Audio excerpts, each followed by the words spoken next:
চলুন আপনাদের যদি জিজ্ঞেস করা হয় যে আপনার কাছে সবচেয়ে বেস্ট ইন্ডিকেটর কোনটা, সেটা আপনার অপশান ট্রেডিংয়ের ক্ষেত্রে হতে পারে বা আপনার সুইং ইনভেস্টমেন্টের ক্ষেত্রে হতে পারে, যে আপনার কাছে সবচেয়ে বেস্ট ইন্ডিকেটর কোনটা। তো কেউ উত্তর দেবে আরএসআই, কেউ উত্তর দেবে ভিএফ, কেউ উত্তর দেবে সুপার ট্রেন্ড, কেউ উত্তর দেবে ফিবোনাচি, কেউ উত্তর দেবে বলিঞ্জার ব্যান্ড। বিভিন্ন লোক বিভিন্ন রকম মতামত দেবে।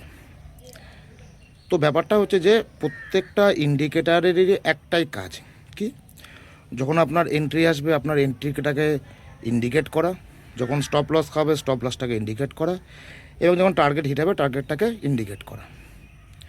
কোনো ইন্ডিকেটার কেমন দেখেছেন, ফর এক্সাম্পল যে নিফটি মুভমেন্ট দিচ্ছে, নিফটিতে আপনার আড়াইশাতে এন্ট্রি দিচ্ছে, আপনার ভিএপে এন্ট্রি দিচ্ছে না, বা ভিএপে এন্ট্রি দিচ্ছে আপনার সুপার ট্রেন্ডে এন্ট্রি দিচ্ছে না। তো এরকম কোনো দিন হয় না। প্রত্যেকটা ইন্ডিকেটারই একই সাথে এন্ট্রি দেয়, কেউ 2 পয়েন্ট আগে, কেউ 2 পয়েন্ট পরে, এবং প্রত্যেকটা ইন্ডিকেটারই একই সাথে টার্গেট হিট করে, কেউ 2 পয়েন্ট আগে, কেউ 2 পয়েন্ট পরে। এটা ডিপেন্ড করছে আপনার উপরে যে আপনি কত মিনিটের টাইম ফ্রেম ইউজ করছেন। টাইম ফ্রেমের উপরে বেস করে এন্ট্রি এক্সিট আগে পিছিয়ে হতে পারে। কিন্তু আমরা যদি ধরে নিই যে একটা সিঙ্গেল টাইম ফ্রেমে আমরা সমস্ত ইন্ডিকেটার লাগাচ্ছি, তাহলে খেয়াল করে দেখবেন যে প্রত্যেকটা ইন্ডিকেটারই সেম টাইমে এন্ট্রি দিচ্ছে, কেউ একটু আগে, কেউ একটু পরে, এবং সেম টাইমে এক্সিট দিচ্ছে। কিন্তু সমস্যাটা কোথায়? সমস্যাটা হলো এটা যে প্রত্যেকটা ইন্ডিকেটারের একটা বেসিক কাজ আছে। কি কাজটা? হলো যে আপনার স্টপ লসটাকে ছোট করা এবং আপনার প্রফিটটাকে বড় করা।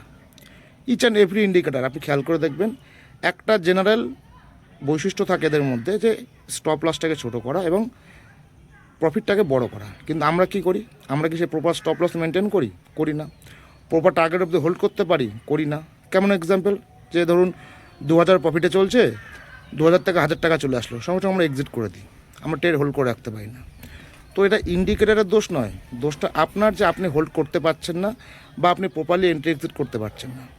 তো হাজার রকম ইন্ডিকেটারের পিছনে না ছুটে যে কোনো একটা ইন্ডিকেটার দেখে যদি আপনার প্রয়োজন হয়, যে কোনো একটা ইন্ডিকেটারের উপর কাজ করুন এবং সেটাকেই প্রপারলি ফলো করুন। স্টপ লস দিলে লসে এক্সিট করুন, টার্গেট দিলে প্রফিটে এক্সিট করুন, যেখানে এন্ট্রি দিচ্ছে প্রপারলি এন্ট্রি করুন, আগেও নয় পিছেও নয়। তো ইন্ডিকেটারের পিছনে ছোটা বন্ধ করুন, যে কোনো একটাতে মাস্টারি করুন।